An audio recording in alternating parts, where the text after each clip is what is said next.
Hello friends, welcome to Southern Food Tamil. இன்னைக்கு நம்ம Southern Food Tamilல இந்த சம்மருக்கு ஏத்த மாதிரி ஸ்பெஷலா ரெண்டு மில்க் ஷேக் ரெசிபி தாங்க பார்க்க போறோம்.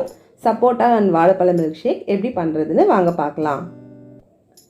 இதுக்கு முதல்ல நான் சப்ஜா சீட்ஸ் ஊற வச்சுக்கிறேன். 1 டீஸ்பூன் சப்ஜா சீட்ஸ் எடுத்துருக்கேன். கூடவே ஒரு 1/4 கப் தண்ணி சேர்த்துட்டு இது ஒரு 10 நிமிஷத்துக்கு ஊற விட்டுடலாம். அது ஊறிட்டு இருக்கும்போது இப்போ நம்ம சப்போட்டாவை கட் பண்ணி எடுத்துடலாம். இப்போ இந்த சப்போட்டாவை நல்லா தோலோடவே நல்லா வாஷ் பண்ணி எடுத்துருக்கேன். அது மேலே மண் தூசிலாம் இருக்கும். வாஷ் பண்ணிவிட்டு இது உள்ளே இருக்க விதைகளெல்லாம் எடுத்துகிட்டு அந்த சதப்பகுதியை மட்டும் நான் எடுத்துக்கிறேன். இப்போ பாருங்கள், சப்போட்டாவை கட் பண்ணி எடுத்துகிட்டேன். சப்ஜா சீட்ஸும் நல்லா ஊறிடுச்சு. சப்ஜா சீட்ஸ் சேர்க்கறதுனால மில்க் ஷேக் ரொம்பவே டேஸ்டியாக இருக்கும். இப்போ ஒரு மிக்சர் ஜாரில் சப்போட்டாவை சேர்த்துக்கலாம். கூடவே 3 டீஸ்பூன் சர்க்கரைக்கு பதிலாக நீங்கள் தேன் கூட சேர்த்துக்கலாம். கூடவே நான் பால் சேர்த்துக்கிறேன். இது காய்ச்சி நல்லா சில்லுன்னு எடுத்து வச்சுருக்கேன். இப்போ இது எல்லாத்தையும் நல்லா அரைச்சி எடுத்துகிட்டு வந்துடலாம். இப்போ இது கூட இன்னொரு 1/2 கப் பால் சேர்த்து அரைச்சி எடுத்துகிட்டு வந்துடலாம். நான் பால் சில்லுன்னு சேர்த்துருக்கேன். நீங்கள் பால் சில்லுன்னு இல்லைன்னா ஐஸ் க்யூப்ஸ் யூஸ் பண்ணிக்கோங்க. சப்ஜா சீட்ஸை சேர்த்துக்கலாம் ஃபஸ்ட்டு. அடுத்து நம்ம அரைச்சி வச்சிருக்க சப்போட்டா மில்க் ஷேக்கை உள்ளே சேர்த்துடலாம்.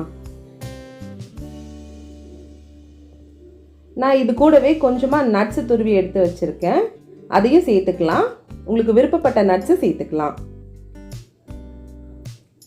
சப்போட்டா மில்க் ஷேக் சூப்பராக ரெடி ஆகிடுச்சு. அடுத்து வாழைப்பழ மில்க் ஷேக் எப்படி பண்ணுறதுன்னு வாங்க பார்க்கலாம். இதுக்கு நான் 2 வாழைப்பழத்தை இந்த மாதிரி நறுக்கி வச்சுருக்கேன். அதை முதல்ல மிக்சர் ஜாரில் சேர்த்துடலாம். கூடவே 2 டீஸ்பூன் சர்க்கரை சேர்த்துக்கிறேன். வாழைப்பழம் ஏற்கனவே இனிப்பாக தான் இருக்கும், அதனால் நான் கம்மியாக சர்க்கரை சேர்த்துக்கிறேன். கூடவே சில்லுன்னு இருக்க பால். இதை இப்போ நல்லா பிளெண்ட் பண்ணி எடுத்துகிட்டு வந்துடலாம்.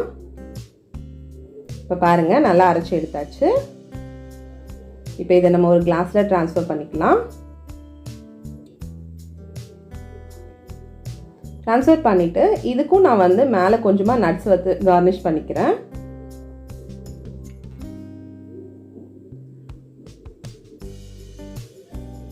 அவ்வளோதான் ஃப்ரெண்ட்ஸ், சப்போட்டா மில்க் ஷேக்கும் வாழைப்பழ மில்க் ஷேக்கும் சூப்பராக சில்லுன்னு ரெடி ஆகிடுச்சு. இந்த வெயிலுக்கு இந்த மாதிரி பழத்தை வச்சு நம்மளே வீட்டில் மில்க் ஷேக் பண்ணுறதுனால உடம்புக்கு ரொம்ப ஹெல்தி, சம்மருக்கு ரொம்ப கூலிங்காகவும் இருக்கும்.